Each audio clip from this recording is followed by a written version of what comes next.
요나서 3장 1절에서 10절까지의 말씀을 제가 봉독하겠습니다. 여호와의 말씀이 두 번째로 요나에게 임하니라. 이르시되 일어나 저 큰 성읍 니느웨로 가서 내가 내게 명한 바를 그들에게 선포하라 하신지라. 요나가 여호와의 말씀대로 일어나서 니느웨로 가니라.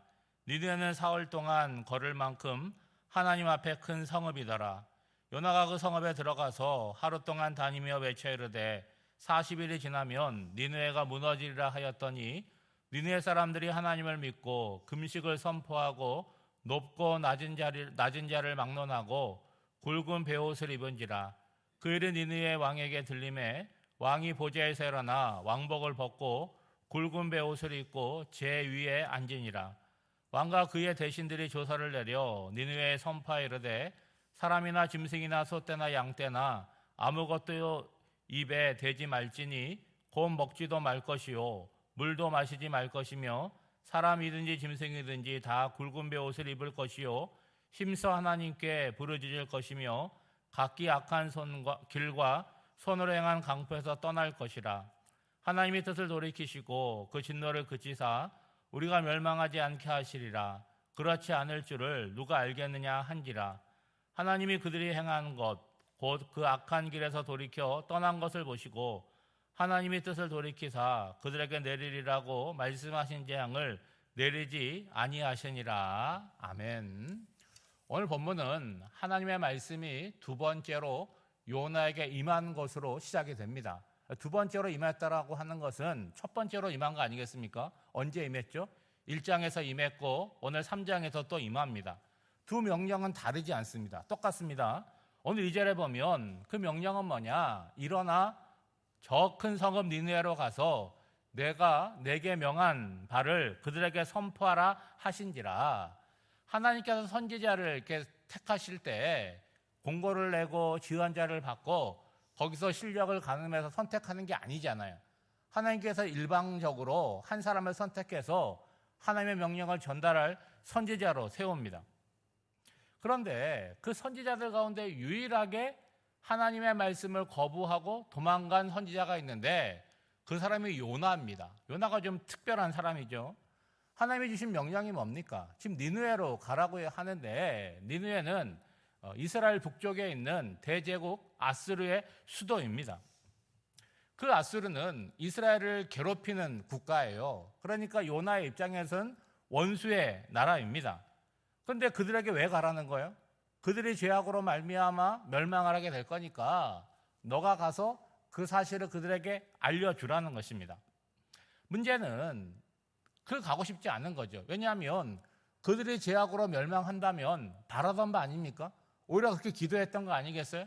그런데 하필 자기 보고 가가지고 그들이 멸망할 것이다 회개하라고 외치라고 하는 것은 자기 마음에 들지 않는 거예요. 그러니까 다시 말하면 하나님의 말씀이 내 마음에 안 들어. 어떻게 합니까? 니느웨로 가지 않고 다시스로 도망을 갑니다. 여러분 다시스가 어딘지 아세요? 스페인입니다. 그러니까 그 당시에는 이 다시스가 어디냐? 땅 끝인 거예요. 하나님 보기 싫고 하나님 말씀 듣기 싫어서 그 당시에 땅 끝으로 도망을 간 거죠. 여러분 우리가 1장과 2장에서 살펴보았듯이 가다가 어떻게 됩니까? 바다에 풍랑이 일으니까 풍랑이는 바다에 던져져서 물고기 뱃속에 들어가가지고 3일을 있게 됩니다. 그럼 뭐 합니까? 깊은 회개를 하게 됩니다. 그러니까 죽음과 같은 뜨거운 맛을 보고 다시 살아난 거예요. 그러니까 1장에 나오는 요나는 날것 그들의 요나라고 한다면 오늘 3장에 나온 요나는 어떤 사람입니까? 뜨거운 맛을 보고 이제 마음이 달라지고 회심한 요나라고 할 수 있겠죠. 그래서 여러분 3절 말씀해 보면 요나가 여호와의 말씀대로 일어나서 느네웨로 가니라 이렇게 되어 있습니다.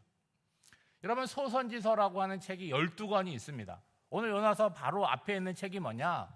오바댜입니다. 에돔에 대한 경고를 내리는데 오바댜는 딱 한 장으로 되어 있어요.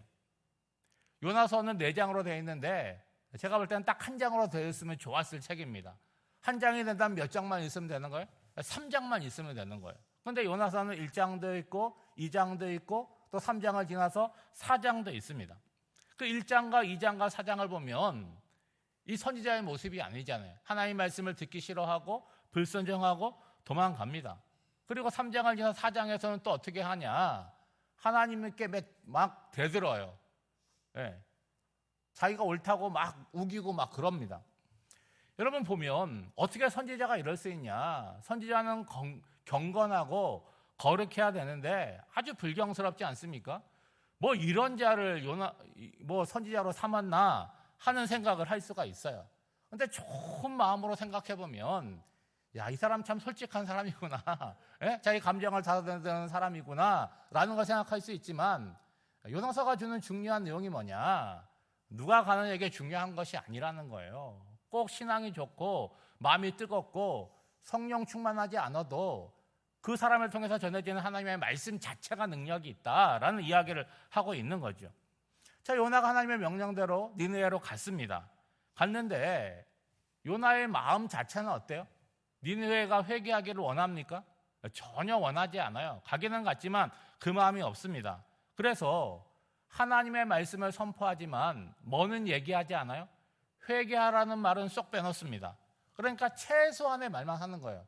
40일이 지나면 니느웨가 무너지리라, 이 말만 반복해서 얘기하는 거예요. 그리고 오늘 말씀에 보면 여러분, 니느웨는 사흘길이지 않습니까? 3일 동안 다녀야 되는 큰 도시라는 거예요. 근데 딱 하루만 다닙니다. 근데 놀라운 것은 뭐냐?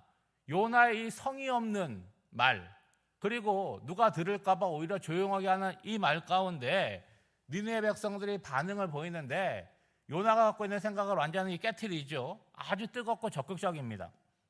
그러니까 요나가 사흘길이 되는 길을 하루밖에 전할 수 없는 이유가 여기에 있는 거죠. 왜요? 니느웨가 구원받으면 안 되거든요. 그리고 니느웨가 구원받는데 자기가 이렇게 공허한가 역할을 하면 자기는 그렇게 할 수 없는 거죠. 니느웨는 어떻게 해야 되는 겁니까? 하나님의 말씀대로 멸망해야 되는 거죠. 여러분 보세요. 요나가 죽을 자리, 물고기 뱃속에서 물 깊은 곳에 들어가서 회개하고 생명을 얻었습니다. 그리고 내가 잘한 것이 아무것도 없다고 고백했습니다. 그리고 다시 살아난 것은 하나님의 전적인 은혜였어요. 그렇다면 뭘 알아야 됩니까? 하나님이 이렇게까지 해서 나를 구원하시고 살리시고 니느웨로 보내시는 하나님의 뜻과 마음을 알아야 되는데 그걸 깨닫지 못했잖아요. 그러면 여러분, 요나서 2장에 보면 물고기 뱃속에서 아주 놀라운 회개를 하는데 그 회개는 진정한 회개일까요? 그 자체로만 보면 진정한 회개처럼 보이지만 이후에 보여주는 요나의 어떤 태도나 행위들을 볼 때 그거는 진정한 회개가 아닌 것이죠. 그런데 여러분, 니느웨 백성들은요, 무슨 큰 이적을 본 것도 아니잖아요. 뭐 특별한 말씀을 들은 것도 아닌데 지금 요나를 통해서 들려진 하나님의 말씀에 적극적으로 반응을 보입니다. 여러분, 이것이 요나서가 우리에게 전하는 가장 중요한 메시지라는 거예요.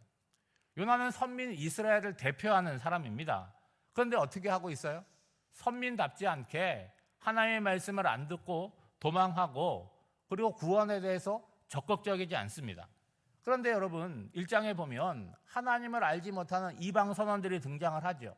그리고 오늘 3장에 악하고 교만한 니느웨 사람들이 나타나는데 그들이 공통적으로 보여주는 게 뭡니까? 요나를 통해서 주는 하나님의 말씀에 믿고 적극적인 반응을 보여주고 있다는 사실이 이게 굉장히 대조돼서 나오고 있다는 거예요. 여러분, 5절 말씀에 보면 니느웨 백성들이 이렇게 반응을 보입니다. 니느웨 사람들이 하나님을 믿고 금식을 선포하고 높고 낮은 자를 막론하고 굵은 베옷을 입은지라. 니느웨에 어떤 역사가 일어나는 거예요? 그 잔혹한 백성들이 회개의 역사를 일으키고 있다는 거죠. 여러분, 그들이 가장 먼저 한 게 뭡니까? 하나님을 믿은 거잖아요. 하나님을 믿었다라고 하는 거예요. 여러분, 요나는 소극적이었습니다. 아무런 설득이 없는 말, 힘없는 말, 40일이 지나면 니느웨가 멸망할 것이다, 그 말만 했어요. 근데 그 성의 없는 말에 니느웨 백성들이 하나님을 믿었다는 거예요. 여러분, 니느웨 백성들은 하나님을 믿는 백성들이 아니잖아요. 근데 어떻게 하나님을 믿게 되었을까요? 여러분, 하나님을 믿는다는 건 뭘 믿는 것입니까? 하나님의 말씀을 믿는 거예요. 누가 어떻게 전하느냐, 그것과 상관없이 하나님의 말씀 그 자체를 믿는다라고 하는 거죠. 그러니까 하나님이 보내신 무성의한 요나 선지자의 말씀을 하나님의 말씀으로 믿었다는 거예요. 여러분, 니느웨 백성들이 하나님의 말씀을 먼저 믿었다라고 한다면 요나를 통해서 이어서 선포되는 말씀이 어떻게 들렸을까요? 두려움으로 들렸겠죠. 40일이면 우리가 살고 있는 이 니느웨가 멸망한다 그러면 지금 어떤 선고를 받은 거예요? 병원에 가서 검사를 했는데 의사가 한 달밖에 못 삽니다. 시한부 판정을 받은 거잖아요. 여러분, 본문을 보면 요나는요, 어떠한 대안도 제시하지 않습니다. 40일 후에 멸망하는데 우리가 어떻게 해야 됩니까? 어떻게 하라고 가르쳐주는 바가 없어요. 그럼에도 불구하고 니느웨 백성들은 어떻게 합니까? 본능적으로 자신들이 살기 위해서 뭐 하고 있습니까? 회개하고 있다라고 하는 거예요. 예. 여러분, 본문에 의하면 요나의 말씀을 들은 사람들이 믿고 뭐 하는 거예요? 금식하잖아요. 그리고 복장 자체를 마치 죽은 것처럼 굵은 베옷을 갈아입습니다. 여러분, 이게 쉬운 일이 아니라는 거예요. 선민 이스라엘 백성들도 그걸 못하고 있는데 잔혹한 여러분 아수르 백성이 지금 이런 놀라운 반응을 보여주고 있다는 거죠. 여러분, 그런 반응을 보인다는 건 뭐예요? 이 문제의 원인이 누구한테 있다는 거예요? 우리에게 있다, 나에게 있다라고 하는 것을 그들이 고백하는 거잖아요. 여러분, 니느웨 백성들 가운데 요나의 말을 듣고 다른 의견이 있습니까? 다른 이야기를 하는 사람이 있습니까? 없잖아요. 5절에 따르면 높고 낮은 자를 막론하고, 그러니까 신분과를 막론하고 남녀노소를 막론하고 모든 사람들이 회개의 물결에 동참했다는 거예요. 그리고 이 소문이 어디까지 들립니까? 왕에게까지 들리잖아요. 그렇죠? 여러분, 6절에 보니까 왕이 보좌에서 일어나 왕복을 벗고 굵은 베옷을 입고 죄위에 앉았다라고 기록하고 있습니다. 여러분, 어느 시대든지 한 나라의 위기가 오면요, 좀 돈이 있거나 권력이 있는 사람들은요, 어떻게 합니까? 자기 살 길 자기들이 찾습니다. 도망가죠. 그러니까 늘 연약하고 힘든 백성들만 문제를 당하게 되는데 지금 어떻게 되고 있습니까? 이들이 먼저 회개를 하고 있다라고 하는 거예요. 그리고 아스르 왕이 조서를 내려서 백성들에게 어떻게 회개할지를 가르쳐주고 있습니다. 여러분, 회개는 입으로만 하는 게 아니잖아요. 회개에 합당한 열매를 맺어야 되는데 왕의 조서에 따르면 사람만 회개하는 것이 아닙니다. 짐승들도 다 회개의 범위 안에 포함시키고 있어요. 지금 왕과 니느웨 백성들이 하나님을 믿고 금식하고 굵은 베옷을 입고 이렇게 회개하는 것은 이렇게 하면 우리가 100% 생명을 얻고 구원을 얻을 수 있다, 그 확신 가운데 하는 것은 아니라고 하는 거예요. 여러분, 9절을 보면 하나님께서 뜻을 돌이키시고 그 진노를 그치사 우리가 멸망하지 않게 하시리라, 그렇지 않을 줄을 누가 알겠느냐 한지라. 그러니까 하나님께서 어떤 판단을 내리실지는 모르겠어요. 그들이 보여주는 모습을 보면. 그렇지만 자기들이 할 수 있는 최선을 다하고 하나님의 은혜와 자비와 긍휼을 구하고 있다는 거예요. 여러분, 이것이 요나서가 주는 또 하나의 중요한 메시지라는 거예요. 누가 알겠느냐? 여러분, 사람은 구원의 여부를 판단할 수 없어요. 근데 요나는 판단했잖아요. 니느웨 백성들은 구원받을 수 없고 멸망할 것이다, 해야 된다라고 생각을 했어요. 그리고 본인도 물고기백에서 그런 고백하지 않았습니까? 여러분, 2장에 보면 구원은 누구에게 속했다고요? 여호와께 속했다라고 고백을 했습니다.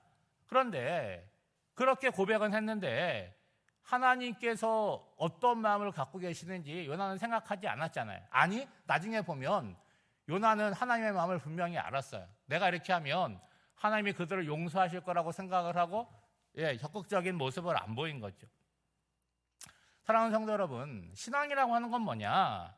하나님을 알아가는 거잖아요. 그리고 아는 만큼 우리의 삶도 달라져야 되고 그 뜻을 따라가야 되는 거 아니겠습니까? 그러려면 기존에 갖고 있었던 나의 고집스러운 편견이나 생각들, 이런 것들은 어떻게 해야 됩니까? 내려놔야 되잖아요. 생각이 바뀌어야 되는 거죠. 오늘 한 날도 살아나갈 때 여러분, 내 뜻을 관철해내는 삶이 아니라 하나님의 뜻을 알고 그 뜻이 이루어지는데 나를 참여시키는 그런 하나님의 백성들이 되시기를 주님의 이름으로 축복합니다. 기도하겠습니다. 하나님 아버지, 요나의 모습을 보면서 내가 요나임을 깨닫게 하옵소서. 하나님의 말씀을 듣기도 하고 읽기도 하지만 모든 것을 내 마음과 뜻대로 하는 연약함을 불쌍히 여기시옵소서. 나를 사랑해 주고 구원해 주신 것처럼 모든 이들을 사랑하시고 구원하시기 원하는 하나님의 마음을 알고 그 역할을 감당하게 하옵소서. 6월의 날들도 빠르게 지나가고 날씨는 점점 더워지고 있습니다. 성도들의 건강을 지켜주시고 믿음의 눈을 열어 주님과 동행하는 삶을 살아가게 하옵소서. 오늘 수술을 하는 성도가 있사오니 하나님께서 함께하여 주시사 수술이 잘 되게 하여 주시고 그에게 남은 삶이 하나님의 은혜 가운데 복된 삶이 되게 하여 주시옵소서. 사랑하는 성도들, 오늘도 하나님께서 보내신 자 아래에서 살아갈 때에 하나님의 선하신 손이 우리를 도우신다는 그 믿음의 고백을 갖고 힘있게 살아가는 복된 한 날이 되기를 간절히 바라고 권하오며 이 모든 간구를 예수님의 이름으로 기도하옵나이다. 아멘.